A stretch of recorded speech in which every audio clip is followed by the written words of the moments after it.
মাছের রেসিপি তো অনেক রকম করেই খেয়েছেন, একবার এইভাবে ট্রাই করে দেখতে পারেন। এইভাবে রান্না করলে মুখের স্বাদ লেগে থাকবে।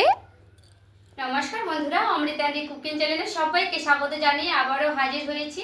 তো যে সকল বন্ধুরা ইউটিউব চ্যানেল থেকে দেখছেন তারা প্লিজ চ্যানেলটাকে সাবস্ক্রাইব করে আমার পাশে থাকবেন, আর যারা ফেসবুক থেকে দেখছেন তারা পেজটাকে ফলো করে রাখবেন। আর স্কিপ না করে পুরো রেসিপিটি দেখা অনুরোধ রইল, লাইক দিয়ে ভিডিওটি দেখবেন। তো চলুন রেসিপিটি দেখে নেওয়া যাক। আর এখানে দেখুন বন্ধুরা, নিয়ে নিলাম মাছ। পিসগুলো একবার দেখুন কি বড় বড় আছে। মাছের দারুণ একটি রেসিপি করে দেখাবো। তো মাছের আঁশগুলোকে খুব সুন্দর করে আগে বেছে নিচ্ছি। দেখুন আমি একটা কড়াই বসে নিয়েছি, কড়াই দিয়ে দিচ্ছি জল। আর যে দেখুন বন্ধুরা, এই মাছগুলোকে আমি দিয়ে দিচ্ছি। আর মাছের পিসগুলো দেখুন কি সুন্দর, কিন্তু কি কত বড় বড় রয়েছে। আজকের এই কাতলা মাছ দিয়ে দারুণ একটি রেসিপি করে দেখাবো, যা একবার বাড়িতে তৈরি করলে বারবার তৈরি করবেন। এরপরে দিয়ে দিচ্ছি অল্প পরিমাণে লবণ দিচ্ছি। আর এখানে দেখুন আমি এক চিল লেবু কেটে নিচ্ছি। লেবুটা দেওয়ার চেষ্টা করবেন, যে মাছ পছন্দ করেন না তারা কিন্তু এভাবে রান্না করলে খেতে তারাও পছন্দ করবে খেতে। তো লেবুটা দিয়ে কিন্তু আমি এভাবে চিপে নিলাম। এরপরে একটু এইভাবে কষলে কষলে ধুয়ে নেব মাছগুলোকে। এরপরে দেখুন মাছগুলোকে আমি একটা একটা করে চিপে চিপে উঠিয়ে নেব। তো খুব সুন্দর করে কিন্তু এইভাবে আমি চিপে নিচ্ছি। আর দেখুন জলগুলো দেখে বুঝতেই পারছেন কতগুলো মাছ থেকে যে ভেতরে থাকে কতগুলো নোংরা। তো এইগুলো কিন্তু পুরোপুরিভাবে বেরিয়ে গেছে।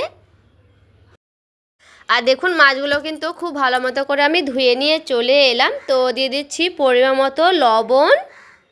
এরপরে দিয়ে দেব হলুদের গুঁড়া পরিমাণ মতো। এরপরে লবণ আর সেই হলুদগুলোকে খুব সুন্দর করে মাছের গায়ে এইভাবে আমি লাগিয়ে নেব।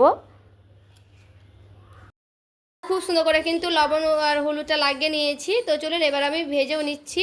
দেখুন কড়াইটা পরিষ্কার করে নিয়ে চলে এসেছি। এরপরে দিয়ে দিচ্ছি কড়াইয়ে তেল। আর দেখুন তেলটা কিন্তু খুব সুন্দর করে ধোয়া ওঠা গরম করে নিতে হবে। তেলটা কিন্তু গরম করে নিয়েছি। এরপরে দিয়ে দিচ্ছি সেই মাছগুলোকে।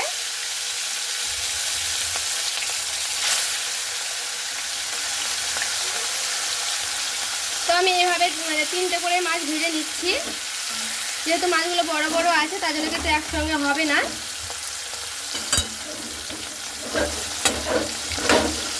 তো এই পিঠটা খুব ভালো মতো করে আমি করে নিচ্ছি, তারপরে কিন্তু অপর পিঠটাও করে নেব। আর এখানে দেখুন এক পিঠ কিন্তু আমি হালকা করে এইভাবে উল্টে নেব। আর দেখে বুঝতে পারছেন কি সুন্দর কিন্তু উল্টানো যাবে। এই যে এক পিঠ কিন্তু হয়ে গেছে। তো খুব আলতো হাতে কিন্তু এইভাবে আমি উল্টে নিচ্ছি। তেলটা কিন্তু অতিরিক্ত গরম করে নিতে হবে, তাহলে কিন্তু খুব সুন্দর করে মাছ ভাজা যায়। তেলে কিন্তু ভালো মতো করে গরম করে নিলেই ভালো হবে, মাছ একটাও ভেঙে যাবে না। তো দেখুন এই পিঠটা কিন্তু আমি খুব সুন্দর করে ভেজে নেব। এরপরে দেখুন বন্ধুরা, 2 পিঠ কিন্তু খুব সুন্দর করে আমি মাছটা ভেজে নিয়েছি। তো এই মাছগুলো কিন্তু ভাজানো হয়ে গেছে, তো উঠিয়ে নিচ্ছি। এরপরে বাকি মাছের পেটিগুলো আমি সেমভাবে ভেজে নেব। দেখুন বন্ধুরা, আমি কিন্তু খুব সুন্দর করে 2 বারে মাছগুলোকে ভেজে নিয়েছি। তো আমি বেশি কড়া কড়া করে ভাজবো না, এইভাবে ভেজে নিলেই কিন্তু হয়ে যাবে। তো আমি কিন্তু মাছগুলোকে নামিয়ে নিলাম।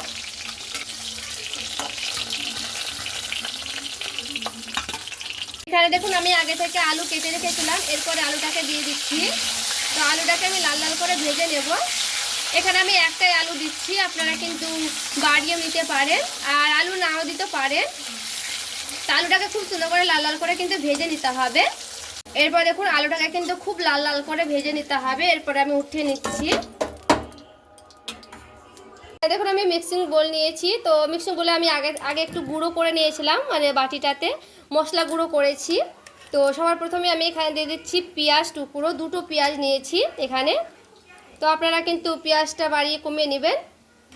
আর এখানে দেখুন দিয়ে দিচ্ছি আদা, আর দিয়ে দিচ্ছি কটা মতো রসুন, দিচ্ছি কাঁচা লঙ্কা 2টোর মতো নেব। তো আমি 2টোই দিচ্ছি। জিরে 1 চামচের মতো দিয়ে দিচ্ছি, জল অল্প পরিমাণে দিলাম।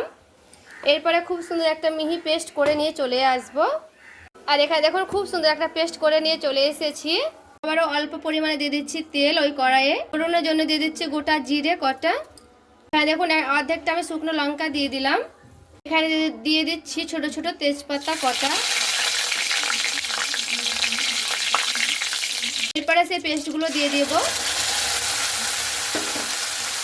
তো পেস্টটা দিয়ে কিন্তু খুব সুন্দর করে একটু নাড়াচাড়া করে নেব। এখানে যেহেতু আমি পেঁয়াজ দিয়েছি তার জন্য একটু ভালো মতো করে আগে ভেজে নেব পেঁয়াজটাকে। তো 1 মিনিটের মতো কিন্তু আমি একটু নাড়াচাড়া করে নিলাম। এখানে পেঁয়াজের পেস্টটাকে কিন্তু খুব সুন্দর করে ভেজে নিতে হবে। তো এরপরে আমি দিয়ে দিচ্ছি লবণ পরিমাণ মতো। এরপরে দিয়ে দিচ্ছি হলুদের গুঁড়া অল্প পরিমাণে মাপ মতো। দিয়ে দিচ্ছি কাশ্মীরি লঙ্কার গুঁড়া। এরপরে খুব সুন্দর করে আবারও নাড়াচাড়া করে নিচ্ছি। তো এখানে কিন্তু আমি খুব সুন্দর করে মশলাটাকে কষিয়ে নেব। একেবারে কিন্তু শুকনো শুকনো অবস্থা কিন্তু আমি করে নেব। আর এখানে আমি দিয়ে দিচ্ছি টমেটো কেটে রেখেছিলাম সেই টমেটো কাটাটা। তো টমেটো কাটাটাকে দিয়ে একটু ভালো মতো করে আবারও নাড়াচাড়া করে নেব।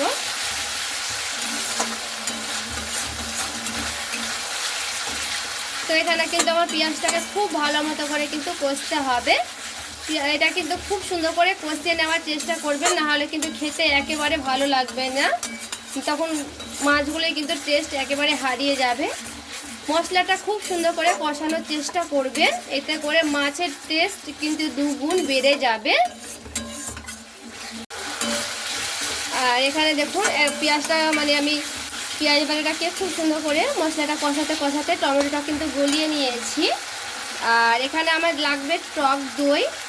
টক দইটা দেবেন, তাহলে কিন্তু মাছের টেস্টটা আরও দুগুণ বেড়ে যাবে। তো এখানে আমি বড় চামচের 1 চামচে দিলাম। এবারে টক দইটাকে দিয়ে একটু ভালো মতো করে নাড়াচাড়া করে নিচ্ছি।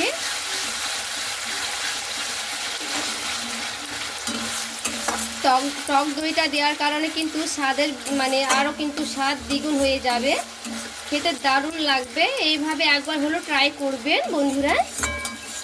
এরপরে আমি দিয়ে দিচ্ছি চিনি। স্বাদের ব্যালেন্স ঠিক রাখার জন্য একটু চিনিটা বেশি দিলাম। কিন্তু এখানে টক দই দিয়েছি তার জন্য কিন্তু চিনিটা একটু বেশি দিতে হবে, তাহলে স্বাদের ব্যালেন্সটা ঠিক থাকবে তার জন্য। তো খুব ভালো মতো করে আবারও কিন্তু আমি মশলাটাকে নাড়াচাড়া করে নিচ্ছি। এরপরে ভেজে রাখা আলুগুলোকে আমি দিয়ে দিচ্ছি সেই মশলার ওপরে। এরপরে খুব সুন্দর করে আলুটাকে দিয়ে 1 মিনিটের মতো ভেজে নেব এইভাবে মশলার সঙ্গে। আর এখানে দেখুন, দেখে বুঝতে পারছেন মশলা থেকে কিন্তু তেলটা ছেড়ে এসেছে। যেহেতু এখানে আমি পেঁয়াজের পেস্ট ব্যবহার করেছি, গোটা পেঁয়াজ দিইনি, তার জন্য কিন্তু একটু সময়টা বেশি লাগলো মশলাটা কষাতে। আর এইভাবে কষাতে কষাতে দেখবেন তেলের থেকে মশলা থেকে কিন্তু তেলের দেখুন তেলগুলো কিন্তু ছেড়ে ছেড়ে গেছে। আর কড়াই গায়ে কিন্তু তেলগুলো ছেড়ে ছেড়ে যাবে সবগুলোই, সব দিক থেকে। আর এইভাবে কিন্তু পুরোপুরিভাবে দেখবেন যে মশলাটা কিন্তু কষানো হয়ে গেছে। তো এখানে আমি দিয়ে দিচ্ছি পরিমাণ মতো জল। আর জলটা দিয়ে দেখুন খুব সুন্দর করে কিন্তু একটু নাড়াচাড়া করে নেব। তো জলটা দিয়ে একটু ভালো মতো করে নাড়াচাড়া করে নিতে হবে। আর এখানে আমি গ্যাসের আঁচটা কিন্তু বাড়িয়ে দিলাম, দিয়ে কিন্তু আলুগুলোকে খুব সুন্দর করে আমি সেদ্ধ করে নেব, তার জন্য রেখে দিচ্ছি কিছুক্ষণ। আর এখানে দেখুন বন্ধুরা, খুব ভালো মতো করে কিন্তু আমি আলুটাকে দিয়ে ফুটাতে রেখে দিয়েছিলাম। তো এখানে দেখুন আলুটা কিন্তু খুব সুন্দর সেদ্ধ হয়ে গেছে। এই যে দেখে বুঝতে পারছেন আলুগুলো কিন্তু সেদ্ধ হয়ে গেছে। আলুটাকে বেশি ভালো মতো করে ভেজে নিলে কিন্তু বেশিক্ষণ লাগে না, ঝোলে দিতে সেদ্ধ হয়ে যায় তাড়াতাড়ি আলুগুলো। তো এরপরে কিন্তু খুব সুন্দর করে ফুটানো হয়ে গেছে। তো এরপরে আমি মাছগুলোকে দিয়ে দিচ্ছি এইভাবে।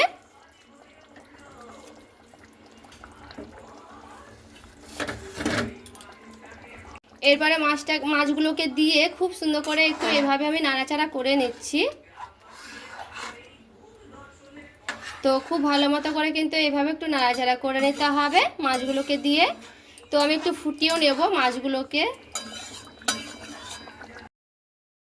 আমার কিন্তু মাছটা খুব সুন্দর করে ফুটে গেছে। তো এখানে আমি একটা গরম মশলা দেব। তো আমি কাঁচা গরম মশলা ব্যবহার করব এখানে, গুঁড়োটা ব্যবহার করব না। তার জন্যে আমি এখানে নিয়ে নিয়েছি দারচিনি, নিয়ে নিয়েছি দুটোর মতো এলাচ নিচ্ছি, আর একটার মতো নিচ্ছি লং। ঝালটা কিন্তু আমি কম নেব, লংয়ে কিন্তু ঝাল লাগে তার জন্য। তো এইগুলো আমি শিলপাটাতে বেটে নিচ্ছি, তারপরে দেখাচ্ছি। আর এখানে দেখুন আমি খুব সুন্দর করে কিন্তু মানে শিলপাটা বেটে নিয়েছি। তো অল্প জিনিস মেশিনে কিন্তু হবে না, মানে মিক্সিতে হবে না, তার জন্য শিলপাটাতে আমি বেটে নিয়ে চলে এসেছি। এরপরে দেখুন মাছগুলোকে দিয়ে কিন্তু খুব ভালো মতো করে আমি ফুটিয়ে নিয়েছি। সেই গরম মশলাটা আমি দিয়ে দেব ওপর থেকে এইভাবে। তো এরপরে কিন্তু খুব সুন্দর করে একটু নাড়াচাড়া করে নিচ্ছি। তো দেখুন আমি কিন্তু গরম মশলাটা দিয়ে আর ফুটাবো না, এভাবে হালকা করে একটু মানে 1 মিনিটের মতো রেখে দিচ্ছি, তারপরে কিন্তু নামিয়ে নেব। কারণ গরম মশলা দিয়ে কিন্তু ফুটাতে হয় না, নাহলে কিন্তু সেন্টটাই থাকবে না। এরপরে আমি মাছগুলোকে নামিয়ে নিলাম, আর দেখতে দেখুন কতটা লোভনীয় হয়েছে। আর দেখুন বন্ধুরা, মাছের রেসিপিটি কিন্তু ফাইনাল লুক, দেখতে দারুণ লাগছে। আর এইভাবে একবার হলেও এই মাছগুলো রান্না করে দেখবেন, খেতে কিন্তু দুর্দান্ত হয়। আর এই মাছের রেসিপি কেমন লেগেছে অবশ্যই আমায় কমেন্ট করে জানাতে ভুলবেন না। ভালো লেগে থাকলে প্লিজ একটি লাইক করবেন, আর চ্যানেলটাকে সাবস্ক্রাইব করে আমার পাশেই থাকবেন। তো দেখা হচ্ছে আরও একটি রেসিপির সঙ্গে। সবাই ভালো থাকবেন, সুস্থ থাকবেন।